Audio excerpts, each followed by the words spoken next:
విషయం ఏంటంటే ఇక్కడ ఇంతమందిని తీసుకురావడం, ఇంత కఠినతరమైనటువంటి పని చేయడం మా మిత్రుడు పిఎన్ఎస్ రెడ్డి గారికి ఆ గౌరవం దక్కుతుంది. పెద్దలు మన వడ్డే సోమనాథేశ్వరరావు గారు కానీ, మన పార్లమెంట్ మాజీ పార్లమెంట్ సభ్యులు మేకపాటి రాజమోహన్ రెడ్డి గారు, అలానే డివి శివరామ్ గారు, మాసం యాదగిరి గారు, ఇలాంటి మహానుభావులు అందరినీ ఒక స్టేజ్ తీసుకురావడం, ఆ మహాతల్లిని గురించి ఆవిడ చేసిన సేవల్ని మనం స్మరించుకోవడంలో ఒక ఉదాత్తమైనటువంటి ఒక సంకల్పం ఉంది. అదేంటంటే కొనక కనకమ్మ, ఆ పేరులోనే బంగారం అమ్మ రెండు ఉన్నాయి. అంటే అమ్మని బంగారంగా చేసుకోవాల్సిన బాధ్యత ఆవిడ మనకు అప్పగించి వెళ్ళింది. తల్లి, బడి, ఒడి, గుడి, ఒక విద్యాలయం, ఒక దేవాలయం, ఒక గుడి, ఒక విద్యాలయం, ఒక దేవాలయం, ఒక బడి, అన్ని కూడా కలిపి వస్తేనే ఆ అమ్మ గుడి ద్వారా మనం భూమిని, నీరుని, గాలిని, ఆకాశాన్ని, అగ్నిని అన్ని కూడా సమీకరించుకుంటూ వెళ్ళాలి అన్న గొప్ప ఒక నానుడి అనంటే, ఒక ఉద్దేశం అనంటే, ఒక తన జీవితం ద్వారా నడిపించి మనకి వారసత్వంగా ఇచ్చినటువంటి మహాతల్లి ఆమెను ఈ రోజును గుర్తు చేసుకోవడం అంటే ఆమె చేసినటువంటి పనులని మనం రాబోయే తరాలకి వారసత్వంగా అప్పగించడం. మరొక ముఖ్యమైన విషయం చెప్తాను. పెద్దలు చెప్పారు, వారి అనుభూతి తీసుకొని చెప్తానయ్యా.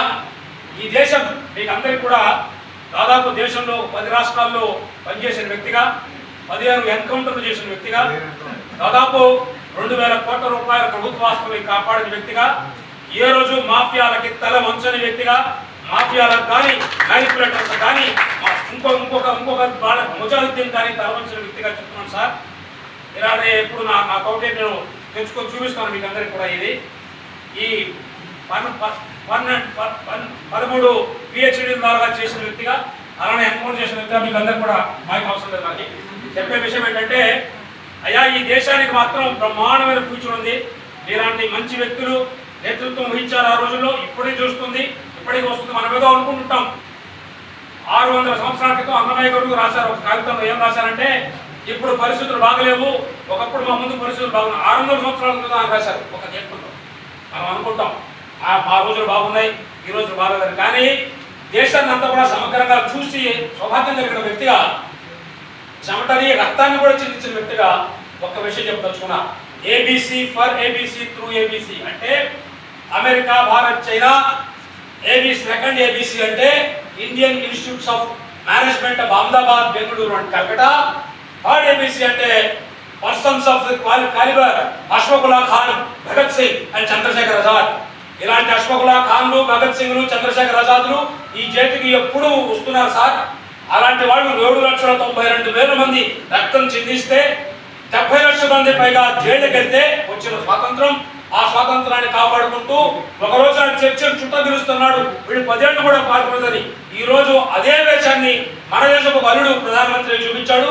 ఇలాంటి మన దేశ వారసత్వాలు కూడా ఈరోజు అమెరికాకు కూడా వెళ్తున్నారు. అందుకని నాకు ఎలాంటి డౌట్ లేదు. మొన్ననే ఐఐటి ఖరగ్పూర్ ఒక పెద్ద మీటింగ్ లో చెప్పొచ్చా, మాకా ఈజ్ ఈక్వల్ టు NUB 2047 అంటే make Aryavarta happiest again, make Aryavarta greatest again through numero Bharat 2047 అంటే 2047 సంవత్సరానికి అమెరికా వాళ్ళని తీసుకొచ్చి ఇక్కడ ఓలో టాక్సీలు తోలిచ్చే స్థమత భారతదేశానికి ఉందని గర్వీలుగా చేసే చరిత్ర మనం చూస్తే, ప్రపంచ చరిత్రలో పోల్చుకుంటే మన దేశానికి 75 సంవత్సరాలకి అమెరికా 75 సంవత్సరాల ముందు ఎంతో ముందున్నాం. అందుకని లక్షల కోట్లు క్యాన్సిల్ చేసినా,